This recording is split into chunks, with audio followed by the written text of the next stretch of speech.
వృత్తి అర్చకం, ప్రవృత్తి రాసలీలలు.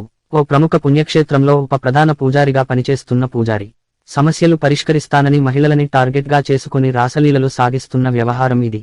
అమావాస్య, అష్టమి, పౌర్ణమి ఇలాంటి తిథుల్లో మీ సమస్యలకు పరిష్కారం మార్గం చూపెడతానని, ఆలయం వద్ద నిద్ర చేయాలని నమ్మబలికించి మహిళలను తాకరాని చోట తాకడం, అసభ్యంగా ప్రవర్తించడం, లొంగదీసుకునేందుకు ప్రయత్నిస్తున్న ఉదాంతాన్ని ఏటు టీవీ న్యూస్ కథనం వెలుగులోకి తెచ్చింది.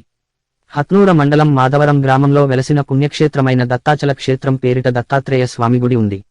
ఇక్కడ ఆలయ ఉప అర్చకులుగా చేస్తున్న రాములు అనే పంతులు అరాచకాలకు అంతులేకుండా పోగా సదరు మహిళలు తమ భర్తలకు, కుటుంబ సభ్యులకు తెలపగా వారు మీడియాను ఆశ్రయించారు. సమస్యలు పరిష్కరించాలని నమ్మి ఆశ్రయించగా మీ సమస్యలను తాను పరిష్కరిస్తానని పక్కకు తీసుకెళ్లి అసభ్యకరంగా ప్రవర్తించడం, ఒప్పుకోకపోతే భయభ్రాంతులకు గురి చేయడంతో మహిళలు ఎవరికీ చెప్పుకోలేక తమ భర్తలకు, కుటుంబ సభ్యులకు తెలపగా వారు గమనించి రహస్యంగా వీడియోలు తీసి మీడియా ప్రతినిధులకు పంపారు. ఇకనైనా ఇలాంటి దొంగ పంతులపై సంబంధిత ఉన్నతాధికారులు స్పందించి చర్యలు తీసుకోవాలని బాధిత మహిళలు, వారి కుటుంబ సభ్యులు కోరుతున్నారు.